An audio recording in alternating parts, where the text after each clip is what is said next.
Hello guys, welcome back to Gyani classes. आज इस video lecture में हम लोग चैप्टर 11 पढ़ने जा रहे हैं और चैप्टर 11 कौन सा है? Organism and population. तो इस चैप्टर से 2022 एंड 2023 में जितने सारे क्वेश्चन पूछे गए हैं सारे क्वेश्चन को हम लोग डिटेल में डिस्कस करेंगे। तो गाइस, मैं आपके सामने सबसे पहले क्वेश्चन लाना चाहता हूं और टिक टिक स्टार्ट करना चाहता हूं ताकि आप इन सारे ऑब्जेक्टिव क्वेश्चन को, 3 ऑब्जेक्टिव क्वेश्चन है, इसको ट्राई करो। ठीक है, your time start now. Tick tick tick tick tick tick tick tick tick tick. Time खत्म, मतलब वीडियो को पॉज से हटाओ गाइस। अब हम लोग आंसर मिलाने जा रहे हैं। तो पहले क्वेश्चन का आंसर क्या कहता है? विच of the following is problematic aquatic weeds in the following. आपको मैंने कई बार ये बात समझाया है कि वीड्स किसे कहते हैं। तो वीड्स जंगली प्लांट्स को कहा जाता है। एक्वाटिक वीड्स मतलब पानी के अंदर ग्रो होने वाले एक्वाटिक वीड्स कहलाते हैं। मतलब वो जो पानी में ग्रो करेगा और पानी में प्रॉब्लम क्रिएट करेगा एक्वाटिक लाइफ को, चाहे वो प्लांट हो या एनिमल्स हो। तो the right answer is Eichhornia. India में मोस्ट कॉमन ये चीज आपको पाया जाता है, आपने इससे पहले भी देखा होगा। हिंदी में इसको हम लोग कहते हैं जलकुंभी। ठीक है, तो जलकुंभी का जो प्लांट होता है ये एक तरह से जंगली प्लांट है जो पानी के अंदर एक्वाटिक लाइफ को कहीं ना कहीं हार्म पहुंचाता है। क्लियर? कारण है, जब ये ग्रो करेगा न्यूट्रिएंट एब्जॉर्ब करेगा, ऑक्सीजन कम कर देगा। ठीक है, तो ये हमें सबसे पहले नजर आया and the name is called Eichhornia. Clear है गाइस? चलो सेकंड क्वेश्चन में चलते हैं। और सेकंड क्वेश्चन क्या कह रहा? Stomata and roots are lacking in which of the following. इनमें से कौन है जिसमें स्टोमाटा और रूट्स दोनों एब्सेंट होगा? मैं आपको सिंपल एक चीज बता देता हूं कि पानी के अंदर ग्रो करने वाले प्लांट्स के पास स्टोमाटा नहीं होगा। सर क्यों नहीं होगा? स्टोमाटा का काम क्या है कि वो ओपन होता है तो गैसेस लेता है या फिर गैस का एक्सचेंज होता है, बाहर निकालता है। लेकिन जो प्लांट पानी के अंदर है वो अपना स्टोमाटा खोलेगा तो क्या ऑक्सीजन ले पाएगा? तो जवाब है नहीं। तो एक्वाटिक प्लांट में क्या नहीं होता है? स्टोमाटा नहीं होता। तो एक्वाटिक प्लांट्स भी दो तरह के मैं आपको बता दूं कि अगर ये टेरेस्ट्रियल प्लांट है, मतलब लैंड में रहने वाला प्लांट है, तो उसमें आपको स्टोमाटा भी दिखेगा और वेल डेवलप्ड रूट भी होगा। वेल डेवलप्ड रूट का मतलब जो न्यूट्रिएंट एब्जॉर्ब कर सके। लेकिन कुछ ऐसे प्लांट्स होते हैं, ये कौन सा प्लांट हुआ? एरियल, जो लैंड पे ग्रो होता है। दूसरा प्लांट होता है जिसको सबमर्ग प्लांट कहते हैं। सबमर्ग प्लांट जिसका आधा पोर्शन पानी के अंदर, आधा पोर्शन पानी के बाहर होता है। और बाबू इसके पास जो रूट्स होते हैं ना, वो रियल फंक्शन रूट्स का नहीं करते हैं। ये रूट्स सिर्फ और सिर्फ बैलेंस वगैरह का काम करता है। ठीक है, ये रियल रूट्स हो गया जो एब्जॉर्प्शन का काम करेगा। लेकिन हाँ, ये जो सबमर्ग आपको नजर आ रहा है, इसमें आप क्या देखोगे कि स्टोमाटा है, लेकिन स्टोमाटा कहां है? सिर्फ अपर सरफेस ऑफ लीफ में, क्योंकि नीचे वाला तो पानी में डूबा होगा। और इसमें अपर एंड लोअर दोनों में पाया जाता है। लोअर में ज्यादा होता है, अपर में कम होता है। ठीक है, और तीसरा क्या है कि पानी के अंदर वाला अगर कोई प्लांट है तो ना उसके ऊपर ना उसके नीचे किसी में भी आपको स्टोमाटा नहीं दिखेगा, कोई भी रूट्स वगैरह नहीं दिखने वाला। क्लियर? तो आंसर हमारा क्या होगा? हमारा ये होगा कि एक्वाटिक प्लांट। लेकिन एक्वाटिक प्लांट्स में कौन सा? जो पूरी तरह से पानी के अंदर डूबा हो, वैसा कंडीशन को हम लोग लेंगे। ठीक है, क्या है? तो मैंने अभी आपको एक छोटा सा फंडामेंटल चीज बताया। अब मैं इसमें एग्जांपल ले रहा हूं मैर्सिला का। ये मैर्सिला है, तो आपको क्या दिख रहा है कि पानी के ऊपरी सतह पे, तो क्या इसमें रूट नहीं होगा? क्या स्टोमाटा नहीं होगा? तो भैया रूट के बारे में तो पता नहीं, लेकिन स्टोमाटा तो होगा ही होगा, क्योंकि ये कहां है? एरियल वाले पार्ट में। दूसरा है हाइड्रीला। हाइड्रीला कहां नजर आ रहा? पानी के नीचे।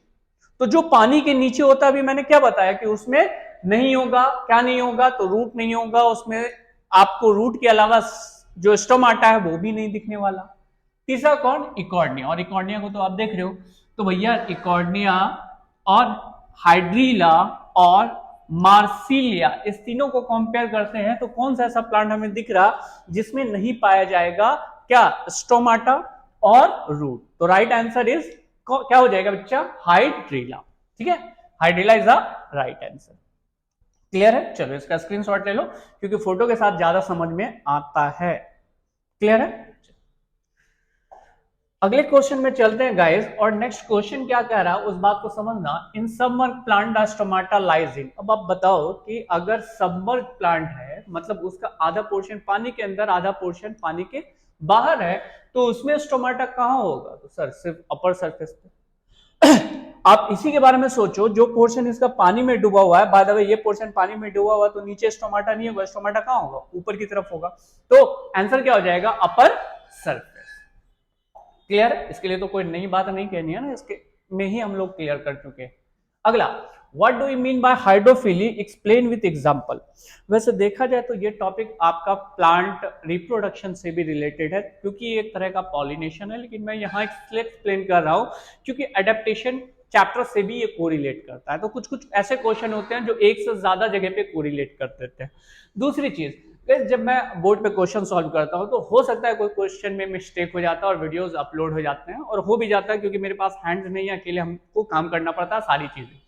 तो ऐसे केस में कभी कुछ मिस्टेक होता है ना, तो हम उसे कमेंट्स में रिप्रेजेंट कर लेते हैं। तो अगर आपको किसी क्वेश्चन में डाउट लग रहा है तो आप कहां चले जाओ, कमेंट सेक्शन में चले जाओ, और कमेंट सेक्शन में देख लेना मैंने करेक्शन कर रखा है, ताकि आपका डाउट और क्लियर हो जाए। और मैं तो यही कहूंगा कि अगर कोई आप वीडियोस देख रहे हो तो 100% भरोसा कभी किसी पे ना किया करो, क्योंकि मिस्टेक किसी से भी हो सकता है। मैं भी इंसान हूं, आप भी इंसान हो, तो मिस्टेक छोटे मोटे होते रहते हैं। इस मिस्टेक को मैं कैसे सुधारता हूं, तो मैंने अपने कमेंट सेक्शन में वो बात लिख रखी है, या फिर जो भी क्वेश्चन में गलतियां होती है मैं वहां रिप्रेजेंट कर देता हूं कि यहाँ आंसर ए नहीं बल्कि क्या होगा, बी हो जाएगा। ये बात समझ में आई? तो आप क्या करो, जब कभी भी वीडियोस देखा करो तो उसका जो कमेंट सेक्शन होता है ना, उसको जरूर देख लेना। क्लियर? जो डाउट होगा वो भी क्लियर हो जाएगा। चलेगा आगे गाइस? आगे बात करते हैं, what do you mean by hydrophily, explain with example. तो हाइड्रोफिली आप प्लांट फिजियोलॉजी प्लांट रिप्रोडक्शन में भी देख सकते हो, और दूसरा यह एडेप्टेशन में बात करते हैं। हाइड्रो का मतलब क्या होता है, पानी, फिली का मतलब पॉलिनेशन, मतलब अगर पॉलिनेशन पानी के अंदर हो रहा हो तो उसे हाइड्रोफिली कहेंगे। Okay sir. Hydrophily is a kind of pollination in which the pollen grain is transferred from anther to stigma through the water, especially in rivers and stream. Clear? अब आगे क्या कहता है कि जैसे एग्जांपल के तौर पे बात करें, Vallisneria and Hydrilla are the example of hydrophily, जिसमें से मैं अभी आपको वेलिस्नेरिया समझाने जा रहा हूं। अब देखो, ये वेलिस्नेरिया एक्वाटिक प्लांट है, हाइड्रिला भी एक्वाटिक प्लांट है, लेकिन वेलिस्नेरिया को मैं रिप्रेजेंट कर रहा हूं। ये जो अभी आपको नजर आ रहा है, ये एक प्लांट है, ये दूसरा प्लांट है। कौन सा?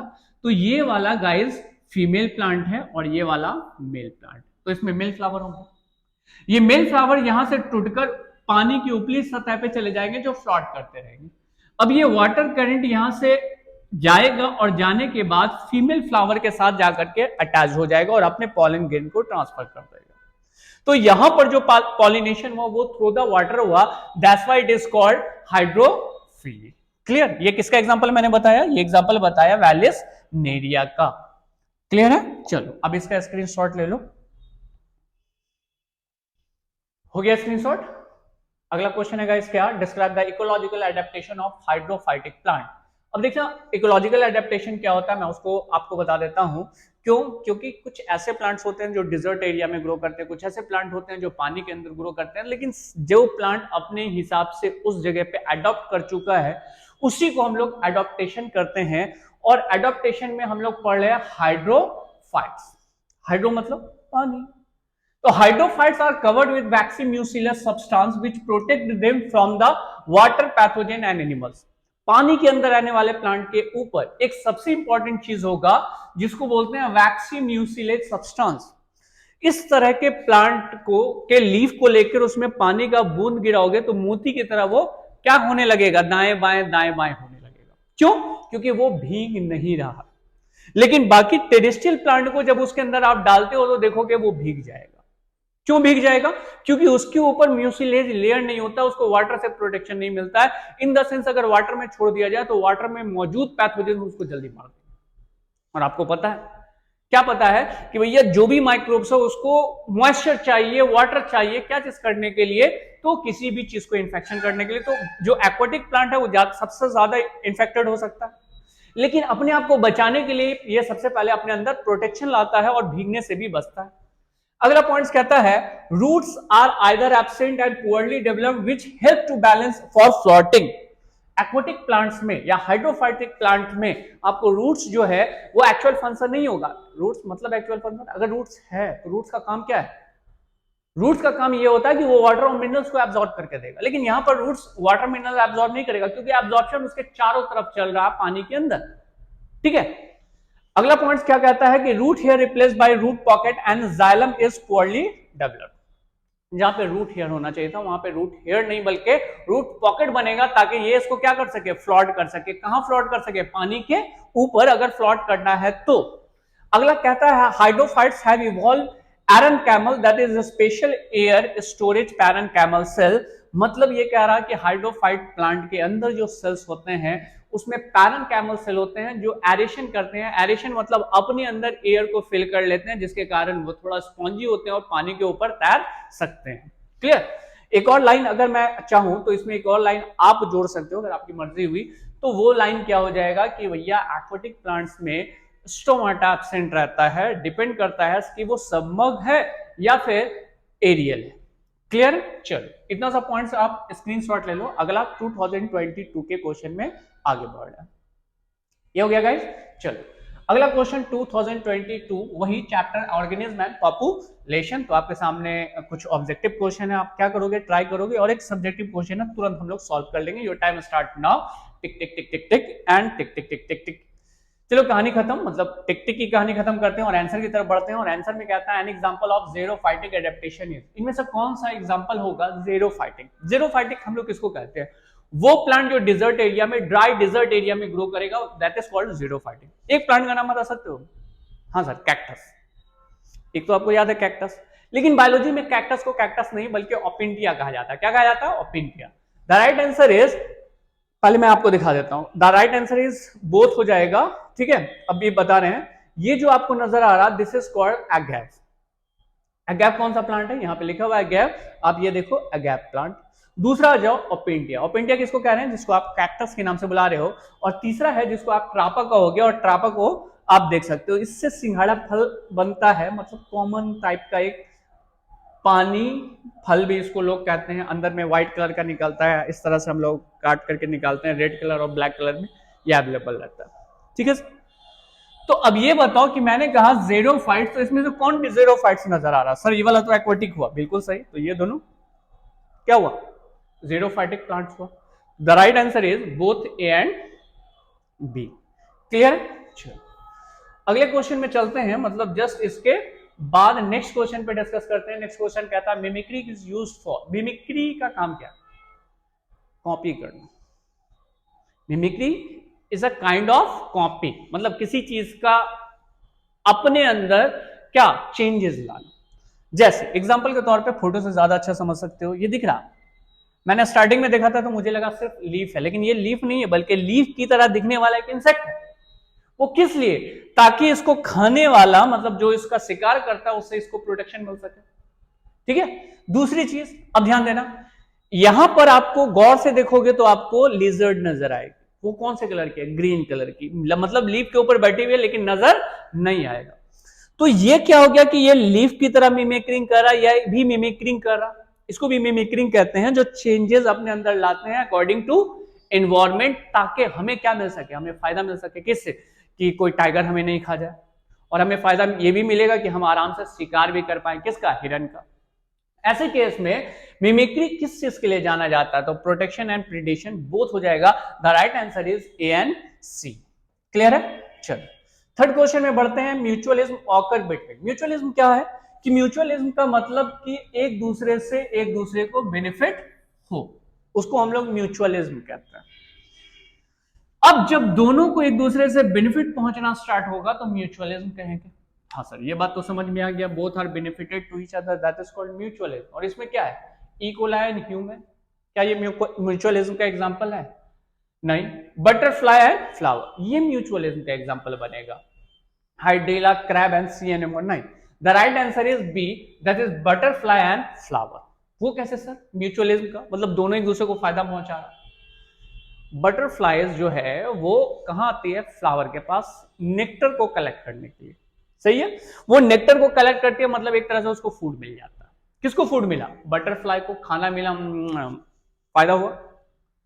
फ्लावर को क्या फायदा मिलेगा, कि जिस फ्लावर पे वो आई है उसका पॉलन ग्रेन उसके ऊपर लग जाएगा, जब वो दूसरे फ्लावर में विजिट करेगी तो इसका पॉलन ग्रेन यहां से वहां पहुंच जाएगा, मतलब फ्लावर का एक तरह से देखा जाए तो पॉलिनेशन हो रहा, तो दोनों को फायदा पहुंच रहा, तो ऐसे को बोलेंगे म्यूचुअलिज्म। तो mutualism occur between the butterfly and flower is the right answer. Clear. Question number 4, right a notes on particular adaptation in animals. क्या है एडेप्टेशन, इसके बारे में बात करते हैं। Adaptation is the ability of individual to change in morphology and anatomical feature of body according to change in environment. It play very significant role in the habit and habitat of organism. आगे क्या कहता है, such as kangaroo rat never drink water and metabolic activity is done by the internal fat. देख बाबू, अगर camel dessert area में, dry dessert area में survive कर रहा है तो क्यों डिजर्ट एरिया में सरवाइव कर पा रहा। अगर हम काऊ को लेके जाते हैं और कैमल को, दोनों को अगर हम उस जगह पे रख देते हैं तो आपको पता है कि काऊ सरवाइव नहीं कर पाएगी, कैमल सरवाइव कर जाएगा। क्यों? क्योंकि कैमल के अंदर टॉलरेंसी ज्यादा होती है, वो लंबे समय तक मतलब पानी नहीं भी पिएगा तब भी वो जिंदा रह सकता है। उसके पीछे अपना मैकेनिज्म, कुछ तो इंटरनल चेंजेस है तब वो वहां सरवाइव कर जा रहा है। हाँ सर, ये बात तो समझ गए। दूसरे एग्जांपल पे अगर मैं बात करता हूं तो अगर आप किसी कोल्ड एरिया में जाते हो तो वहां पर जो कॉ नजर आती है उसको यॉक कहते हैं। वो बड़ी बड़ी सी होती है, वो पूरे बॉडी में क्या होता है, हेयर टाइप का भरा होता है ताकि ठंड से वो बच सके। वहां वो सरवाइव कर पा रही है, क्यों? क्योंकि उसमें कुछ चेंजेस आ रहे हैं। ऐसे ही कंगारू रैट एक चूहा टाइप का होता है, ये अपने यूरिन को जल्दी आउट नहीं करता है और अपने बॉडी में पानी कभी नहीं पिएगा। पानी कभी नहीं पिएगा तो पानी नहीं पिएगा तो अंदर पानी कैसे बनेगा? तो फैट मेटाबोलाइजेशन के ब्रेक डाउन करने से उसको वाटर मिलता रहता है। ठीक है, तो बिना पानी पिए भी सरवाइव कर सकता है। कौन? Kangaroo rat. लेकिन हम आप सरवाइव नहीं कर सकते विदाउट वाटर। तो किसी ऐसे डाइवर्स कंडीशन में सरवाइव करने के लिए अपने अंदर सबसे पहले क्या होना है? चेंजेस होना है, और उस चेंजेस को एडेप्टेशन कहते हैं, जो नेचुरल सिलेक्शन के बेसिस पे बेस्ट होता है। क्लियर है मेरी बात? चलिए, क्लियर होना भी चाहिए और इसको भी आप क्लियर कर लो। कैसे? स्क्रीनशॉट लेकर के। तो आई होप सो कि ये 2022 का ये लास्ट क्वेश्चन ही था। हाँ बिल्कुल सही, ये लास्ट क्वेश्चन था जो आज हमारा ये क्वेश्चन कंप्लीट होता है। नेक्स्ट वीडियो में फिर से मिलते हैं गाइज। आज के लिए थैंक यू एंड बाय।